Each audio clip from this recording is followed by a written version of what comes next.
Bismillahirrahmanirrahim.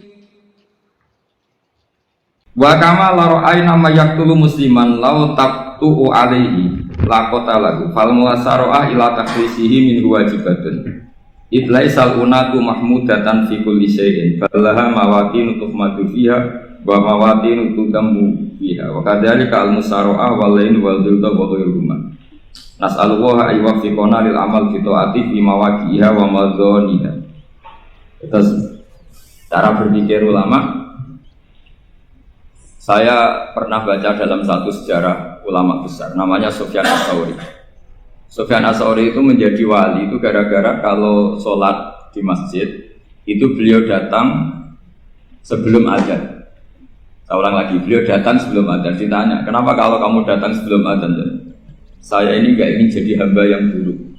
Hamba yang buruk atau pembantu yang buruk adalah setempe nunggu dipanggil.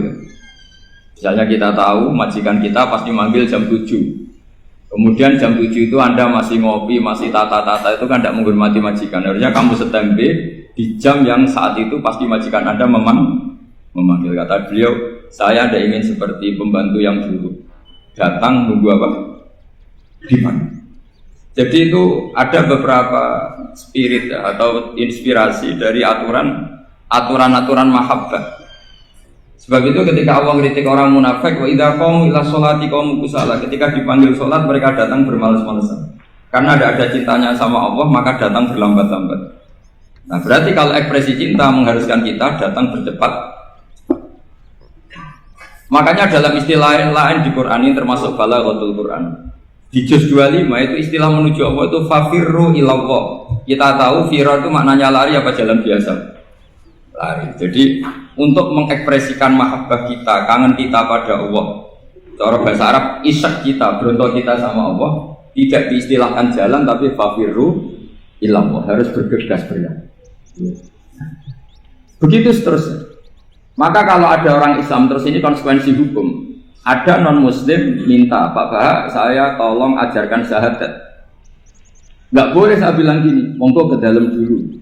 Padahal perjalanan ke rumah saya misalnya setengah jam, nggak boleh. Saat itu meskipun sambil berdiri-diri, harus kita tauhidkan. Kamu yakinnya Allah itu satu, Tuhan Allah. Harus. Karena kalau ada perjalanan ke rumah 5 menit, terus dia kecelakaan, belum syahadat, statusnya mati apa? Kafir. Dan kita ikut terlibat, karena sebetulnya bisa mengislamkan saat itu juga. Analoginya kayak tadi loh. Orang kecelakaan di jalan karena kita pakai celana pendek. Nonton Sirian ya, saya tak pakai baju dulu. Habis itu dilides truk. Itu kan kita ikut salah karena kita yang punya kesempatan. Tentu yang disalahkan yang punya kesempatan. Karena merubah status dari potensi kelides truk menjadi sama sekali gak potensi kelides truk dengan kita inggirkan meskipun kita dalam keadaan tidak ideal. Sama. Orang kafir yang mau masuk Islam itu umumnya kiai-kiai kan kadang sebagian disuruh mandi dulu, itu salah itu salah sekali, sangat salah. Apalagi nunggu seremonial di masjid, nunggal toko-toko itu bujutnya salah. Itu gak cuma salah, bujutnya salah. Jadi salah yang akut, itu salah besar ya. Kalau seremonial monggo, tapi kalau mengislamkannya harus saat apalagi seremonial seminggu lagi nunggu tokoh terkenal, nunggu di syuting dulu, wah itu perilaku so itu bukan mengislamkan itu. Makanya kita yang sebagai peneliti fikih itu kadang itu enggak serg gitu. Masa mau Islam nunggu di masjid dulu, di syuting dan tokoh-tokoh itu salah. Itu sama dia kamu lihat orang kecelakaan mau menyelamatkan, ini ada wartawan enggak? Minta di syuting dulu sedang mati ini. Jadi kita normal saja dalam Islam, sesuatu yang mendesak, yang emergensi ya perlakuannya harus cepat. Sehingga dibabkan faslun fil musaro'ah ila nusifid fiddin. Jadi ada beberapa contoh di Quran memang aturannya seperti ini.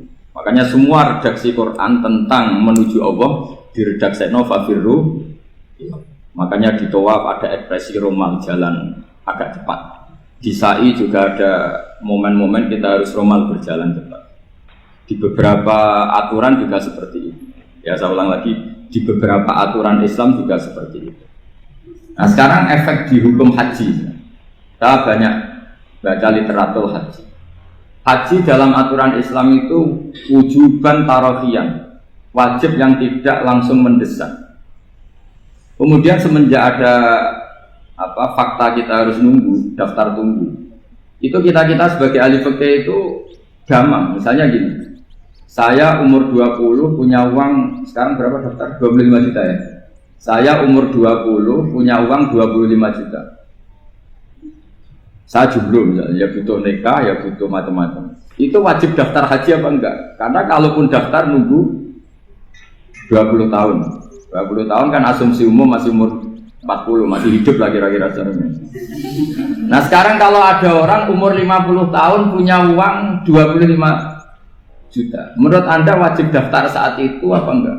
Mau daftar saja bisa game gitu.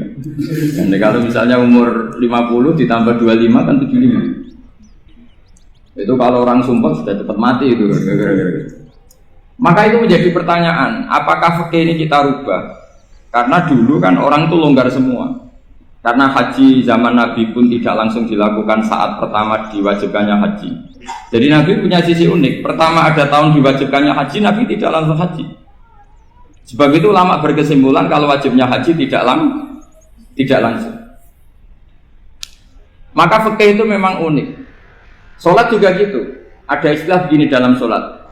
Watajibus sholat ala kulli muslimin wujuban muwassa'an. Di semua kitab fikih takbirnya seperti itu redaksinya. Wajib sholat dilakukan orang Islam wujuban muwassa'an, wajib yang ada longgarnya. Jika ketika zuhur jam 12 WIB kita dengar azan, boleh sholat setengah 1, jam 1, setengah 2, jam 2. Karena memang wujuban muwassa'an, memang ada batas akhir waktu misalnya sampai setengah 3. Nah problemnya begini, misalnya setengah 1 Anda pasti dipanggil majikan kamu yang diharuskan melakukan satu aktivitas, misalnya Anda pilot, yang nggak mungkin sholat lagi di kokpit. Apakah status wujuban muwassa'an wajib yang longgar menjadi hilang karena setelah itu tidak ada kesempatan lagi sholat? Apa tetap kita sebagai ahli Islam yang agak balelo tapi alim, misalnya ya sudah tetap jadi pilot, nanti kan ada aturannya sendiri, ada rukhsahnya sendiri, ada kemurahan sendiri kita sudah jadi pilot. Misalnya sholat tanpa harus menghadap kiblat, sholat yang tetap di perjalanan. Kira-kira Anda kalau jadi ahli fikih milih mana? Milih harus sholat di depan, apa tetap memberi kelonggaran? Gak apa-apa sholat sambil apa? Yuber sambil pilotin apa pesawat. Anda pilih mana itu? Karena kalau konstitusi ilmu itu memang harus ada, dengan tanda kutip ya, memang harus ada nakalnya. Kalau nggak nakal malah gak sah. Memang unik ilmu itu. Karena ilmu itu kalau dipaksakan lurus terus, itu nanti malah bengkok karena menghilangkan rukhsahnya Allah, kemurahan Allah. Tapi kalau dipaksakan rukhsah terus, murah terus, nanti dianggap menyepelekan hukumnya Allah. Maka kita yang ahli fikih itu pusing. Misalnya saya sering ditanya, Gus saya ini supir bis, kan musafir terus, berarti saya boleh tidak puasa terus panjang Ramadan? Coba kalau ada jadi ahli fikih mesti bingung. Mau boleh, ya boleh terus supaya orang nggak peduli sama Ramadan. Mau mengatakan wajib puasa, kayak nggak peduli dengan kemurahan Allah yang membolehkan musafir tidak puasa. Coba loh, Anda jangan jadi ekstremis yang misalnya bantah tok, protes tok, ini kan. Jadi memang mengkaji ilmu itu, ya makanya dengan tanda kutip itu harus ada nakal. Tapi nakal yang baik bukan nakal. Nakal itu kalau bahasa Jawa itu kan tidak harus dosa. Seperti anak kecil, menek-menek itu, tuh bocah kok nakal. Padahal anak kecil menek itu haram dah. Enggak kan? Malah orang tuanya yang bentak itu yang haram. Yang nakal betul ya ibunya yang bentak cerewet itu, karena ibunya orang yang sudah mukallaf, sudah tua, salah langkah yaitu Kalau anaknya naik meja itu ya sebetulnya bahasanya tidak nakal, lucu. Oh jelas pinter conggo iso munggah meja, harusnya diapresiasi. Tapi rata-rata ibu semua akal mencang gelas. Malah boe malah mecano tabungan. Bapaknya marah tukang nguras tabungan. Sebetulnya senakal-nakalnya anak kecil itu nakal orang tuanya, itu pasti. Karena ini sudah kena kitab, sementara anak-anak belum kena. Saya pernah punya tamu, karena di tradisi Kiai itu sering punya tamu. Bapak ibunya itu kultus sama Kiai, bentak anaknya disuruh salim sama saya. Anak kecil kan nggak mau jalan-jalan terus, marah.